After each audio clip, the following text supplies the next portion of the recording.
Helen stared at the weapon directed at her, both hands raised as she came to a complete stop.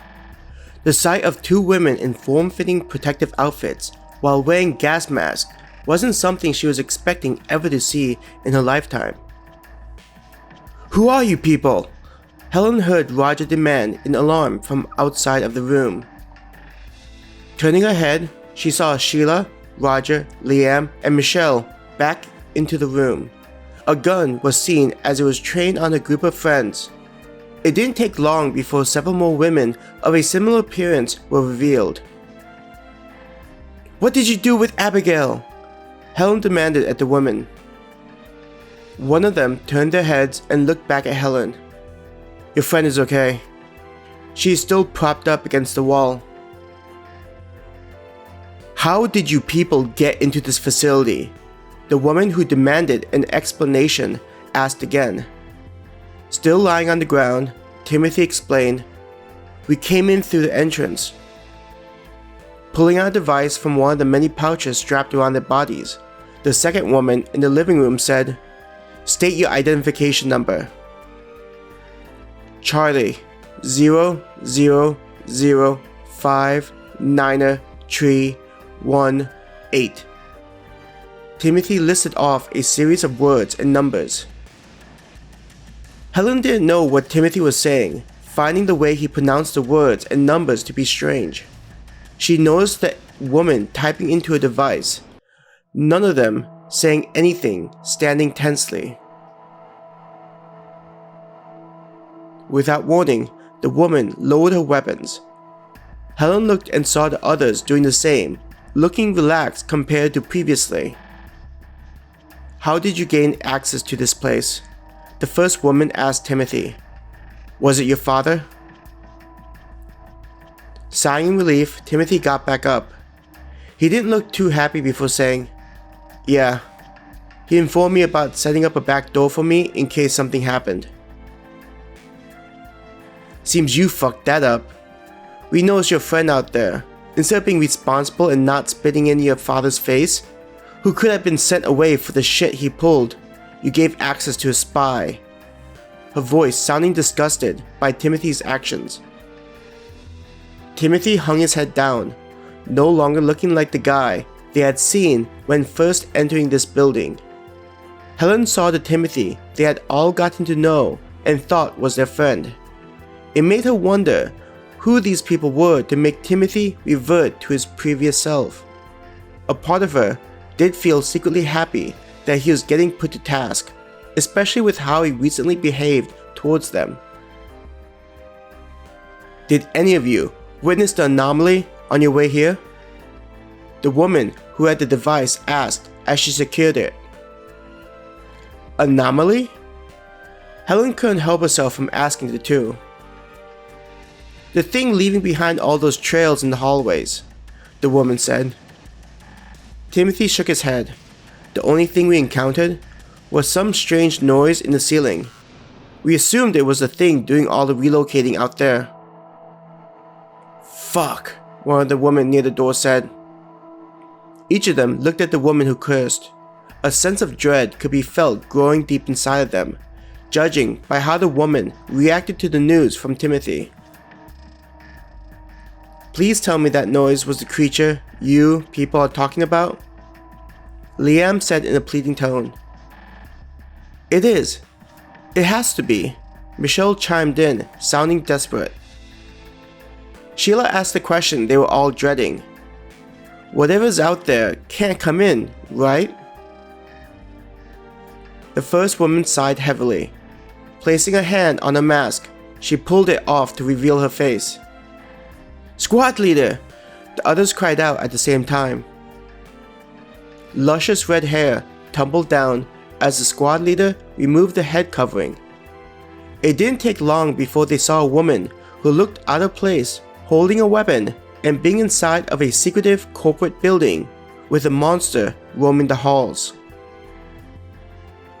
The squad leader looked at each one of her teammates, who then proceeded to follow suit. Without complaint, each one revealed a face equally as attractive. Helen looked at the one behind the squad leader. who had shoulder-length hair, one side shaved.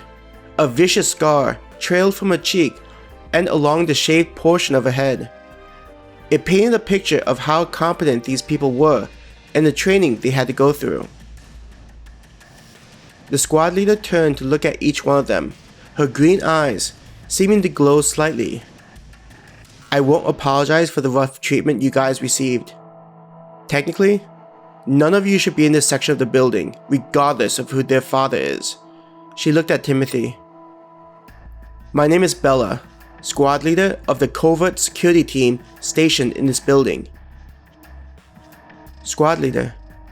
The woman behind Bella started. Bella raised her arm, silencing the woman. Olivia, enough. You are aware of what the world has become. There is no longer the company we've sworn to. This is not the time for loyalties, especially those who have passed. Yes, squad leader.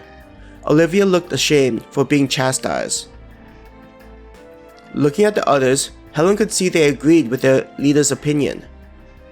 Her leadership abilities speak volume, being able to keep them focused on the task.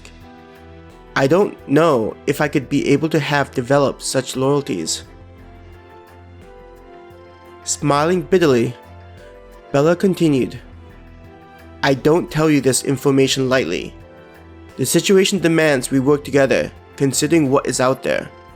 Bella addressed Timothy. I'm assuming you all are attempting to access the portals? Not looking surprised to learn their motives were so easily spotted, he continued. That's correct. We came into the building to escape modified humans. Considering the force surrounding this place, I'm not confident all of us would be able to escape whatever things are making the force their home. Hearing the news, Bella didn't look happy. The external camera showed the force changing, but something tore them out and left us blind. I was hoping. She shook her head. There's no point in wishing for the impossible. Squad leader, one of the women who came in tentatively spoke up. What is it, Isabel? Bella asked. Isabel didn't look happy to speak up. Squad leader, the portals. One of them brought in the anomaly. So what happens if... The unspoken words echoed in the room. Shit! Liam put the pieces together. Did you know this, Timothy? He yelled, looking angry for not realizing the flaw from the beginning. Helen also felt angry, but also anxious, thinking about what they were going to do. She cursed herself for being so stupid, not thinking about where this anomaly had originated from, considering the security system of the building was still intact and their need to escape through the portals. Yeah, Liam, I knew. Timothy confessed. It's possible the portals will take us to places even more dangerous than the one we currently are in. What would you have me do? He accused his friend. Bella looked at Liam. Judging by how you guys entered this building, I empathize with your feeling of anger. The problem is related to the limited options we have at our disposal. Pointing towards the entrance they had entered to escape the sound, she said, the noise you heard is likely not the anomaly. I don't know what your friend of the friend he smuggled in told you, but you wouldn't have escaped if it was. She sighed. Honestly, I don't even know how our security is able to contain that thing. It makes me think it's not even bothering to escape. Then what's the thing we heard? Sheila asked in a shaky voice. Bella shrugged her shoulders. I have no idea.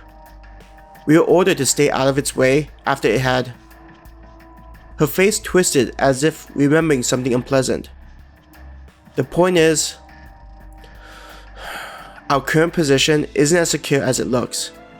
We are trying to get in contact with other teams and coordinate something, but we haven't been able to get in contact with them.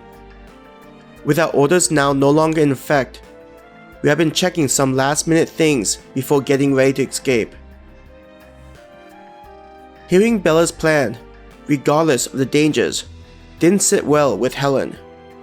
She looked in the direction of where Abigail sat, unresponsive, thinking, "What do you think, Abigail? Do we roll the dice and see how things turn out?"